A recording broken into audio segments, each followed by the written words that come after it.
We need to look at the protocol itself. We now need to look in detail at the body's process of rescuing itself from a cancer attack. And we also need to look at the kind of dosages we need, beginning with Salvestrols, of course. And the point system is important. There are about 50 different types of Salvestrols that have been identified. They're different properties, different levels of activity per milligram. Some like to work in watery areas, others in areas where there's fats or lipids. So to get a standard level of activity, a point system has been devised by the scientists. And 350 points is the minimum required to maintain good health and to remain cancer-free in today's environment. 150 to 200 years ago, an average of about 12 milligrams of Salvestrols were consumed daily. This is similar to what was eaten in the Stone Age, the Paleolithic type diet. This has been assigned as a starting point of 100 points. The average diet today only supplies about 2 milligrams of Salvestrols at the best, or just 17 points. When you're dealing with supporting people battling cancer, you're talking about providing them with 4,000 to 8,000 points a day as a basic dosage. And this level of Salvestrols is absolutely impossible to get from any diet, no matter how good it is. Now that we've looked at the Salvestrols and the cytochrome CYP1B1 enzyme in detail and how it all works and goes together, the next thing we need to do, of course, is look at the nutritional support program. When you're putting a rescue package together, we need to have all of the components in place. And you can go in at many different levels. You can go in at a basic, the old Model T Ford level, or you can go in at the Rolls-Royce level, and anywhere in between. So let's very quickly have a look at the basic nutrients to begin with. Of course, the first and foremost are the Salvestrols, followed by a super highly potent vitamin C called lipospheric vitamin C. 1 little sachet contains 1 gram of vitamin C, and that's roughly equivalent to 5 grams intravenously. We also need to put in a good multivitamin, high quality multivitamin. Generally we'd use something like the Longevity plus some magnesium citrate or the Cognisense, and we'd use each one depending upon what sort of treatment program the patient is on from their doctor or the oncologist, and what we might need to do to balance that out with our nutritional support program. And of course we need to increase blood supply and oxygenation, which we do with Arginox. And the Arginox contains arginine and citrulline, which is what we're looking for. So let's have a bit of a talk about increasing blood supply and oxygen on the program. A good supply of oxygen is important for the cytochrome 1B1 enzyme to perform its role both effectively and efficiently. Also, research has shown that moderate daily aerobic exercise again is important when people are battling cancer. Together with arginine and citrulline, boost nitric oxide levels within the cardiovascular system, and that in turn increases blood supply and oxygen around the body. As you increase blood supply, you're also delivering more nutrients and oxygenation to all tissues. This is, of course, is pretty important with someone battling cancer, because you need to have the body have its resources as much as it needs to get rid of the cancer. The arginine and citrulline story is quite a fascinating one. I was approached, probably a couple of years ago now, by a gentleman wanting to get me involved in a network marketing company. He sold a product containing arginine and citrulline. I heard him out, and I was actually helping his wife with some advice and product. But David was fairly persistent. He called me every 3 or 4 days for about 4 weeks. And at the end of which time I thought, I better get online and see what he's on about, and so I can get back to him and tell him what a whole lot of snake oil it was. But it was quite startling. I didn't realise what I didn't know.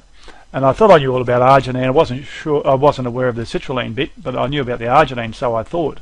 The first thing I came across on the internet was a YouTube movie by Dr. Joe Prendergast, and here's a picture of Joe right in front of you. And Joe, when he was around about 37, had a CAT scan for some obscure gut problems he had. Nothing nasty was shown, but however, he was told after the scan that he appeared to have the arteries of an 80-year-old man. And he was quite concerned because his dad died in his 40s after a series of pretty nasty strokes. So he knew genetically that he was behind the 8 ball. So he started doing a lot of research, and being a pretty smart doctor and specialist at the same time, he was pretty well suited for that. He eventually started doing some research work at Stanford University's Cardiovascular Research Clinic, and he worked with other scientists who were there as well. And over the years they found out more and more about this whole process of developing cardiovascular disease, and eventually he left the research team and he went out and he worked with another company, and they put together this American product containing the arginine citrulline, which this gentleman was trying to interest me in. Now at age about 74, I think Joe would be now, he has the arteries of those of a 15-year-old, young, healthy, elastic arteries, no plaque, no cholesterol, no nothing. And so I kept on looking. I found out quite a few other things about that. I found more online movies and by another four different brilliant scientists and professionals. The next slide I'm going to show you sort of brings it into a much clearer focus, because we often hear people in the medical profession saying, "Oh, there's no real science behind using vitamins and other nutrients. It just makes expensive urine and so forth." And they say, well, they don't do many high-quality studies and no double-blind placebo-controlled studies and so forth. Well, that ain't quite right in the whole area of nutritional biochemistry and nutritional medicine, but more particularly in respect to things like using arginine and citrulline. Because in 1998, 3 scientists, Furch, Ignaro and Murad, got the Nobel Prize in Medicine for their work on nitric oxide and nitric oxide's role as a cell signalling molecule within the cardiovascular system. Now, don't grant the Nobel Prize in Medicine every year, and to get it, there's a pretty stiff criteria. The research has got to be of benefit to all mankind. Now, there are many research studies that take place around the world, double-blind placebo-controlled studies, but basically none of them get the Nobel Prize because they aren't of high enough quality. So far as proof goes, that's about as good as it gets. Not only that, two of the guys Prendergast was working with at the Stanford University Cardiovascular Research Clinic, and he left there before the research was completed. Otherwise he would have been one of the recipients, but he thought it was even more important to get something out there to help people now. And in fact, Joe is an endocrinologist. A very high percentage, I think up to about 80% of his patient load are diabetics. But I think about 19 years ago now he put them on to the same protocol that he went on to. And a very common thing with diabetics as they get worse, as they get older, things like nerve damage in the extremities, problems with circulation, gangrene, amputations, cardiovascular events like heart attacks and strokes are quite common. Since Joe put his patients onto the program, not one has been hospitalised with any of those conditions, and that's a supposed impossibility. But it just goes to show the power of those nutrients, and this is why it's so important to use this approach when you're helping somebody battle cancer, because this is a superb way of increasing blood and oxygen throughout the entire system. One other thing to consider when you're boosting the levels of nitric oxide within the circulatory system with arginine and citrulline, it's important to use antioxidants, because one of the side effects of increasing nitric oxide is you make more free radicals and they need to be mopped up. And we do that with things like the longevity, as I mentioned, and also the Cognisense. It works very well. But not only does it help to protect against free radicals created by the nitric oxide, but there's another benefit. The antioxidants prolong the life of the nitric oxide, so it works better and longer. Magnesium is another vitally important nutrient, as well as being involved in the production of energy and many other functions within the body.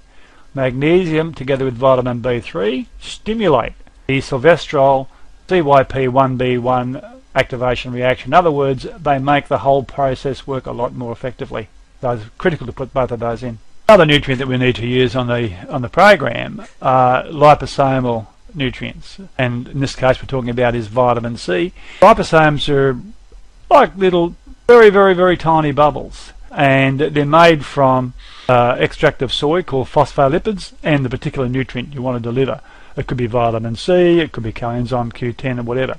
They actually pass the phospholipids from soy, the particular nutrient, through a mixing nozzle, and they inject them at 1,700 pounds a square inch, or metrically 120 kilograms per square centimetre, and that's pushed out onto a massive steel plate, and this process creates extremely small bubbles known as nanospheres. The nanospheres we're talking about here are not the ones that some people are concerned about. They don't contain metals or possible dangerous substances that has been talked about in the past. These particles are so small that if you stack them up side by side, it would take 1 million of them to measure just 1 millimetre in length. That's pretty tiny. A nano is a billionth of a metre. Now the bilayer structure of these liposomes is almost identical to the bilayer construction around our cell membranes. And their tiny size allows them to go all over the body, every part of the body including into the brain, and deliver those nutrients exactly where we need them. There are several that we use and will vary a little bit depending upon the kind of problems that are being dealt with. There's liposomal silymarin, lipospheric vitamin C, lipospheric glutathione, and liposomal CoQ10. Lipospheric and liposomal basically mean the same thing, it's just different company terms. Having those four nutrients in the different forms is an extremely powerful way of attacking the cancers. To give you an idea, like just how effective they are, as I mentioned earlier, the vitamin C in the liposomal form, 1 gram of that equals 5 grams intravenous, which has never been possible before until these new delivery systems became available. Coenzyme Q10. It's in a very active form. If you compare the activity of this particular form of CoQ10 to the normal one you buy in the shop, this is 50 times more powerful. So it is definitely the way to go.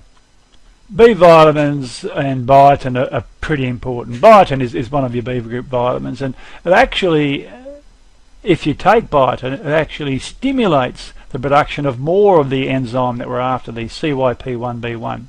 More CYP1B1, the greater is the metabolism and the activation of the Salvestrols, and that's exactly what you're after. But biotin does a couple of things. It doesn't only help to do that, it also blocks a particular compound in cells known as NF-kappa B. Now this particular stuff is pretty important for tumour survival. The more you block it, the more cancer cells die. And relatively small amounts of biotin can achieve the blocking action. So you're getting a double plus with the biotin. And of course we need all the B vitamins for all the various functions that take place within the body. Energy production, detoxification and so on. Interestingly enough, fish oil has got some pretty powerful properties with cancer, as it does with many other things. Fish oils have been shown, that first bit of information says it been shown to reduce the size of tumours, as well as being able to enhance chemotherapy drugs like cisplatin. So it enhances the effect of the drug, but it helps to limit the harmful side effects, and that's pretty cool. It's also used to reduce the risk of advanced prostate cancer. So it does many things. This is only just 2 examples that we're looking at there. It does much more than that. Vitamin D3 has been talked about from time to time, but very low vitamin D3 levels dramatically increase our risk of cancer, even increasing blood pressure and even diabetes. And there also seems to be a connection between breast, colon and prostate cancer and lack of vitamin D. And one expert, as it says here, believes that 25% of breast cancer deaths could be avoided if women had maintained adequate vitamin D levels throughout their life. And Australian research shows that vitamin D actually kills cancer cells while protecting healthy cells from sun damage, the skin cancer. Iron is another critical nutrient, and people should be tested for their iron levels. It's been shown with people who've got cancer that they very commonly are found to be very low in iron.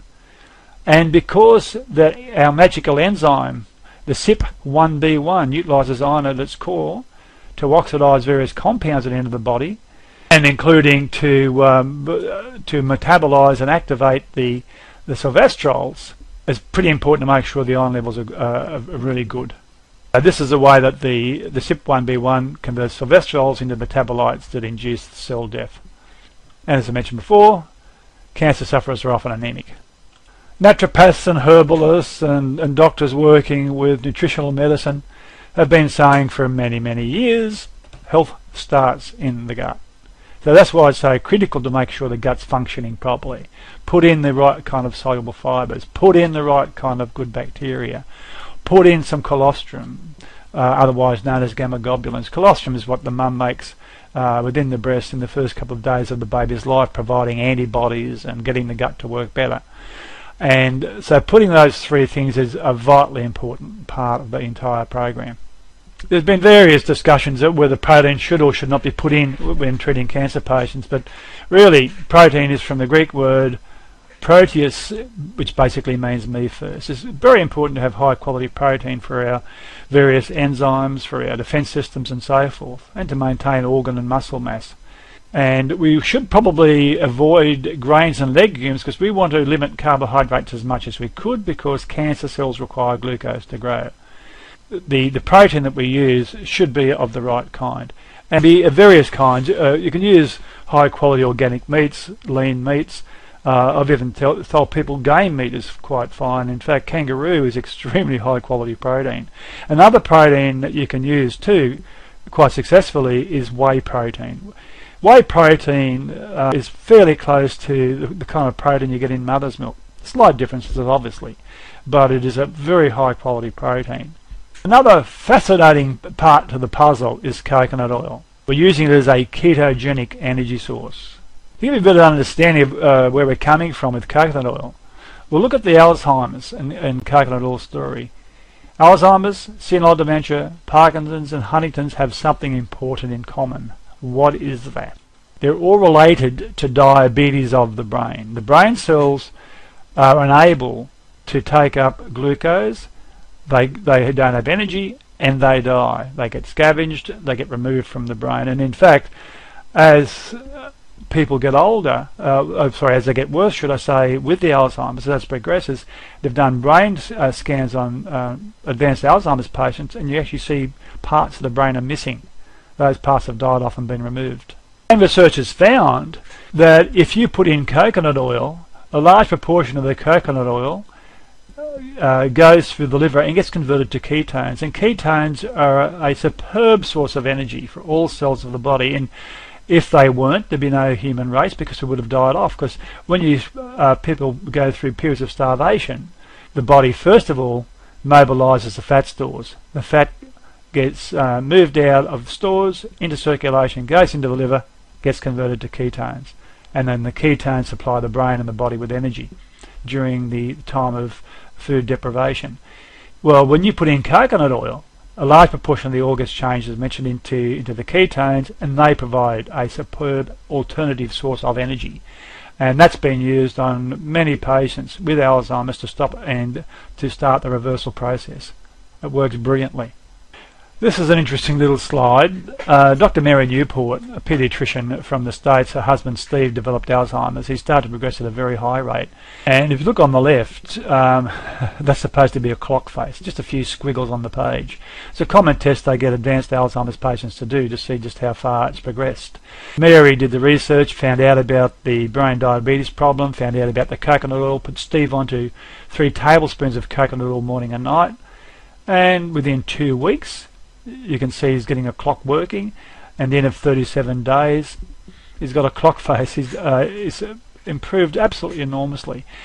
And Steve went from not being able to drive his car, he lost his car license, he couldn't work, he was forgetting the names of family members at gatherings, having problems communicating, to down the track now, months down the track, his brain's functioning very well, he's got his car license back, he's doing voluntary work, and he also can communicate and remembers people's names. He won't be as good as he was before he got the brain damage from the Alzheimer's, but he's a fully functional, loving husband for Mary once more. Something which is supposedly impossible was brought about by the ketones produced in the liver from humble old coconut oil. And for those interested in reading more about it, you can get this book from Amazon. and it's called Alzheimer's. What if there was a cure and nobody knew? And that's a pretty sad title when you think about it. When you consider in Australia today, they're spending $9 billion a year on people with dementia. As we mentioned, that the ketones from the coconut oil produced in the liver are an excellent source of energy for healthy, normal cells. But in a cancer cell, they can't use the ketones. What they rely upon is another system that they call glycolysis, which is a system of making energy without the use of the mitochondria. The beauty of the ketones is when they go into a healthy cell, they help make more energy, they make the cells function better, particularly with the immune cells or whatever, they work better. In a cancer cell, they can't be used for energy, but what they do, they've got another function. They switch off glycolysis, so they tend to turn off the very process that the cancer cells use to make energy. So we're starving them of energy, so that gives our Salvestrols a much greater chance of working. It's also important to change your diet. As I mentioned, we've got to reduce carbohydrates to an absolute minimum. This means taking out things like high sugar fruits, potatoes, all grains obviously, pumpkin and so forth. But all leafy vegetables are fine. You can make superb juices from organic vegetables. In fact, that's a great idea to get more Salvestrols in, because there are probably compounds we still haven't discovered yet.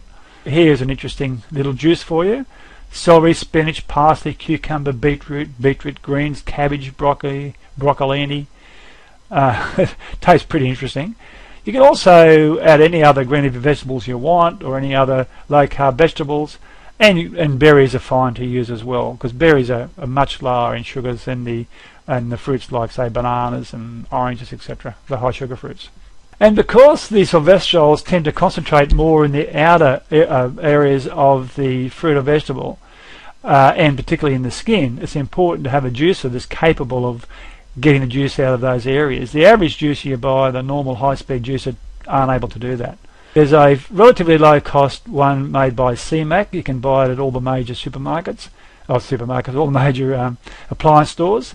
It's called the CMAC Vita Juice. And as I mentioned, it's able to get the juice from the skins and rinds as well as all the other areas of the vegetable or fruit. And there's a little chart here. It shows that you get a lot more nutritional sources out of it, up to 6 times more, a heck of a lot more juice. And that's exactly what we're after, more nutrients, more high quality juice. And not only that, you can also get in various colours to suit your kitchen. What more would you want? Now this is an interesting letter from Brian Schaefer, who actually wrote a very good book on Salvestrols and cancer, which is available. Around about, I think it's about $20, so it's quite low cost, and it's probably a reasonable sort of book for someone to get a hold of. He said, "Hi everyone, I was just in touch with a woman who participated in a case study. She had stage 1 breast cancer with no changes to her life other than taking 1,400 points per day of Salvestrols for 3 weeks, and she then received the all clear." And he says, "How many people go from cancer diagnosis to all clear in only 3 weeks?" She then, much to my surprise, decided to stop taking the Salvestrols and took her doctor's advice to take Femara for 2 years. Now, Femara is an oral, non-steroidal aromatase inhibitor for the treatment of hormonally responsive breast cancer after patients had surgery. So in other words, what it does is it inhibits the enzyme that makes things like estrogens. When she discovered the reason she felt so poorly was the side effects from the drug, she stopped taking it. However, she didn't figure that out until 2 years after she started taking the Femara. She then returned to the Salvestrol supplementation for 4 months and then stopped them again as well. And he says it's now 5 years out since being declared all clear, and once again she's been re-diagnosed with cancer. She's decided to pursue conventional treatment this time, and as he asks, with such a stunning response to Salvestrols in her first diagnosis, why would you do it? And he said, actually, I thought it would take no thought at all to return to and carry on with Salvestrols. She's angry and upset, and I cannot blame her. Cancer diagnosis will do that. And he says, however, there are huge gaps in the level of information and education that people receive that get diagnosed with cancer. And perhaps we need to try to fill this gap. This is the second case I have come across where, after a stunning response to Salvestrols for the first diagnosis, the person will go off Salvestrols and then get diagnosed again with cancer and go on to conventional treatment. And then he makes some very, very valuable points. He says, I think the 4 messages that practitioners need to get across to their patients who reach the all clear are: 1. All clear does not necessarily mean you are free of cancer cells. It means that no one can detect them. All clear does not mean that you are free and clear of whatever agents or circumstances gave rise to your cancer in the first place. Number 3, if you've recovered from your cancer through taking something such as Salvestrols that causes no harm at all to your healthy cells, it is important to carry on taking them at a lower dose to protect you from unseen cancer cells multiplying. Number 4, Salvestrols can protect you from the possibility of the underlying causes of the original cancer causing the cancer. And so for anybody who has gone on to a program such as we've talked about and have beaten the cancer, you need to maintain a sufficient level of the nutrients in the Salvestrols to protect yourself. It's not really rocket science. If something works, you keep on doing it. Sure, it's expensive when you're doing this sort of program, and it can be a challenge to some people, so this is why the program may need to be changed a little bit. That's why I've talked about an absolutely basic protocol, and then I've talked about the additional things as well. And so you can either have the Model T Ford version, or you can go to the Rolls-Royce version. The choice is yours. Cost can become a factor, which is pretty sad too when you think about it. If you go down the conventional pathway, you're looking at treatments which are costing many thousands or even hundreds of thousands of dollars, which can be covered by Medicare. If you're doing something like this, which has been shown with some pretty good science that it's going to make an enormous difference to people battling cancer, you've got to pay for it out of your own pocket. And with a lot of these supplements, you've also got to pay GST. That's adding insult to injury. People still need to make the decision, is this for me? Do I feel confident enough to try this? Particularly if a person is exhausted all other avenues, or even better still, if they bring this sort of program in at the very beginning, it gives people a much greater chance of success. And these sort of programs can be used in parallel with conventional treatments as well. So there are many possibilities. The most important thing to do is to first of all consider it as a possible way of helping dealing with people battling cancer.